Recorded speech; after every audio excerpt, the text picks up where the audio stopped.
into a BKB that game really, it's not something what you want as Husker, but he has to do it because Timbersaw, everything he does is pure damage. Yeah.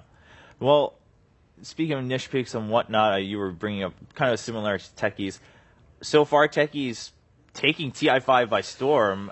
Shiver, how do you feel about that? I know the other three guys, they haven't been a huge fan. I'm personally a big fan because I don't have to play against it. This is a big factor, actually. This is a gigantic factor of liking Techies or right? not. For me, it's very hit and miss. We saw Techies played by Complexity yesterday in a game, and Complexity played it like a bit of a fighting Techies, like he was everywhere, and he was able to just be there and just play his mines, and it was funny, of course, seeing people run over the mines. And we've seen Secret sometimes doing the same as Kuroki playing an aggressive Techies, but I feel sometimes the Techies is just a bit too passive and just a bit Then I just don't like it that much. But if it's a fighting Techies, I'm all for it because that one is fun to watch for sure.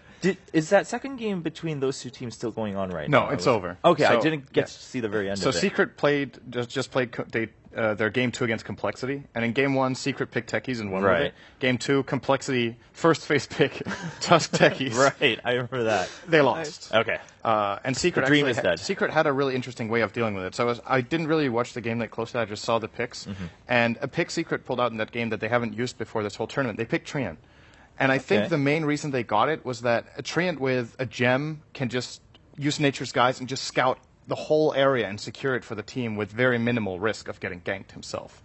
So it's probably that, plus the combination of having living armor actually mitigate a lot of the damage from mines and team fights and whatnot and sustaining. But that was a pretty intelligent way of dealing with it. And that's the problem you face when you pick Techies first phase. You give the enemy team so much time to prepare and so much flexibility in how you want to counter it. That's as Winter said, it's a situational third, fourth, maybe fifth pick. A bit too early.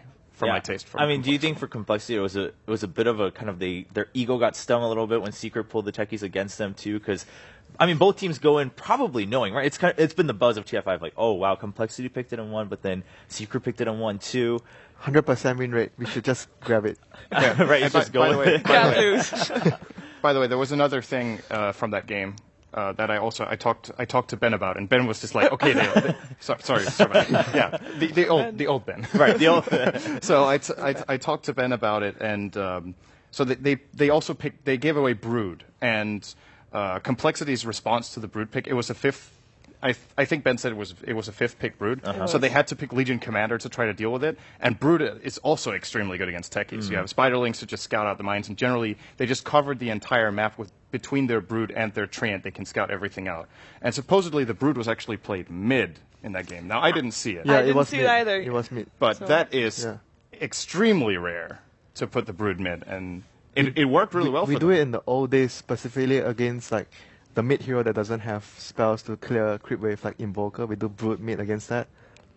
It's just a good example. But what was his matchup? Yeah, but I think they switched the lanes. It wasn't the Legion at the start, and he just came over after. I can't remember the heroes because I didn't catch the whole game as well. Yeah, of course, that was on a different stream. But just something interesting to note, like you said, it was 100% win rate. The dream is dead, not everyone. anymore. Techie's no longer 100% win rate. No point in picking him anymore. We'll just rest that right there for the rest of TI5. As you guys saw on the screen right behind us, the next match is coming up on mainstream. Of course, we are waiting for VP versus MVP Hot 6, and then actually both MVP teams now playing a match. MVP Phoenix will be playing up against IG, and Team Empire playing against Newbie. Let's talk about Newbie a little bit. As Shiver, we were just saying, Newbie definitely also a team that has, pleasantly or not, surprised people in their results. How do you view their results so far? Well, to be honest, my expectations were kind of low on one side, because I know last year, TI, Newbie wasn't really a team or at least I wasn't really looking towards seeing at the top 3. And during the group stages, they didn't really do too well. They actually almost got knocked out last year. And then all of a sudden, they ended up winning the whole thing. So even though I am not really expecting too much of Newbie, I'm still, in the back of my mind, is still, they did this last year too. They could still come out, and they could still end up taking the whole thing. Who knows? They're actually doing better than I was expecting, though. They're quite stable in their performance, which is nice to see for them.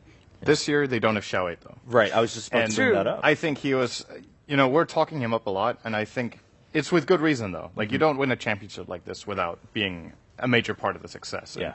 After his departure from Newbie, it was just a steady decline. It seemed like they were lacking his guidance and his understanding and leadership for the team. it seems like they've got it a bit more together for this, but the question is, how hard is it going to hit when the really important matches kick in and they don't have their old captain who led them? I personally have also been impressed by them, but realistically, getting a very high placement for them, I think, is probably out of reach. But top 8 is a possibility. Okay. Winter, I mean, in that case, then would you just say that, sure, their execution is still there, they're able to pull the games off once they get in, but what part of Xiao 8 do you think they're missing the most? I think having a general concept of the plan, having a plan, because in the past few months, when we were watching, like, especially DAC, we were talking about the team seems like a headless horse. They're just running around like no clear leader, and it seems like even in some of the games they were arguing, because you could tell some guy is like just standing there and he just died because probably he's talking to his teammate, and a lot of things like this happen in the game. So it's a huge sign that the team there's no leader and everyone is everywhere. You know, I love talking to Winter because anything he says, it always just sounds so nice. Generally, if I say something like, well, they just generally don't have a plan. It sounds so mean. But the Winter's like, well, I think generally they don't have a plan. It's like, okay, that's all right. That's just a minor point going into TI5. Not a big deal. They'll be able to fix that as we go to the bracket stage. They're running around like a headless horse. Oh, that sounds kind of cute. Yeah, it's like, oh, okay, I can see that. It's comical. No big deal.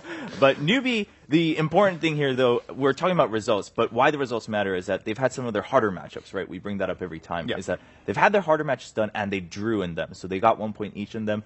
Now, in the statistically easier matchups, if they get 2-0s, they could move into the top 4 of Group B and maybe continue to cruise through so that they can at least secure that top 8 finish at TI.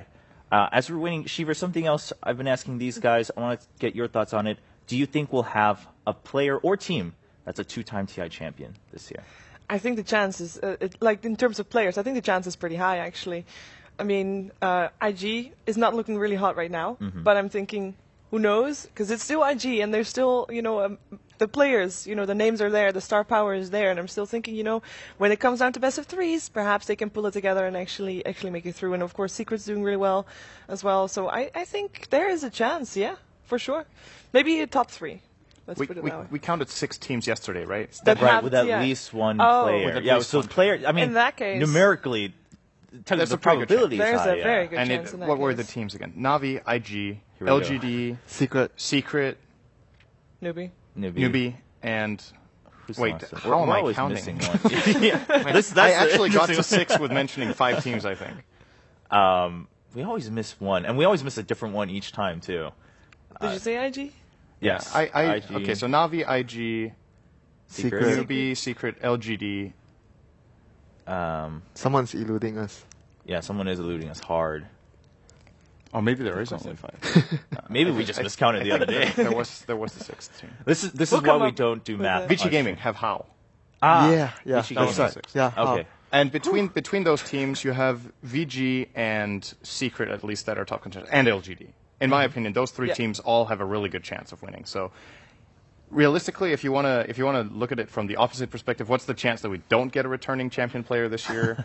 I think EG will be the most likely team to win this year that do not currently have a champion. Apart from that, it's who would be next in line. That's an interesting way to look at it. if Empire actually shows up. I was a late, really man. big Empire believer, but I am starting to get really skeptical. Yeah, but things are starting to get better. They did. now. They did 2-0 Yeah. versus Pro earlier today. They or 2-0 yesterday. versus Right, Pro. but that's I don't know which one it was. that's like a unique matchup within that group, right? Like Yeah. they're from the same region, they know each other pretty well. Maybe that's what they needed. Though. They 2-0'd VP, but then they got 2-0'd afterwards. I can't remember which team it Oh, was. they lost. They lost the Yeah. next Series. series. Okay. So Okay, I take that. they're Yeah. We don't want to speak too soon. they're a big maybe. Yeah, I mean, if their gears are to kick in, like it's gonna be a long climb because already it's been 3 days now, 2.5 days, and if it's just kicking in now, sure, this chance is still there. As we've been mentioning, no one gets knocked out of the group stage, but it's gonna be a pretty tough climb, especially if you're in the very bottom side of that lower bracket. I mean, you start with a best of 1, you don't get to choose your opponent. Even just one map, that could be just the end of your TI run right there. I guess another team that that have been on the rise at least since yesterday, Cloud9? or 2 days ago, Cloud9, right? That's true. Cloud9 are starting to look pretty hot, and they didn't just win their last 2 games. Like they completely ran over IG. The Like that first wasn't team- even remotely close. First team So- to ever not let IG get a kill ever in the history of Dota 2. Never been done before in the history of Dota 2. Confirmed. That's that's crazy. pretty convincing. Yes. That is. Now IG have been on the other side of that coin. They 22-0'd EG at ESL last year, I think it was. So they've been on both sides, so they know what it's like.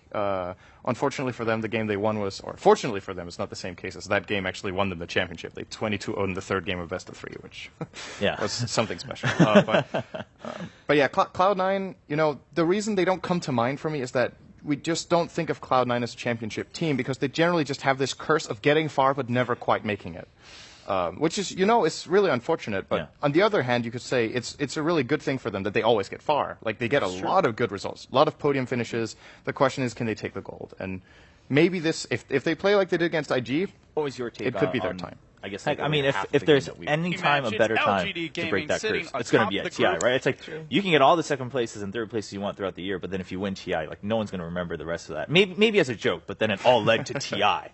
And so Man, who can I don't think it's a joke winning second places in all the events you play the whole year. I don't think that's a joke. I'll admit that part of that is because, like, coming from Korea, like, in anything, right, being second place is always a joke, and anytime anyone gets second place in everything, you're like, oh, you can never get first. But if you think about it, let's say you get 20 second place finishes. You're going to get first place at one time, right? And let's say you get one. Continuously trying, you're going to get first place. That's pretty impressive too, because you don't see teams that are always at the top for that long of a period.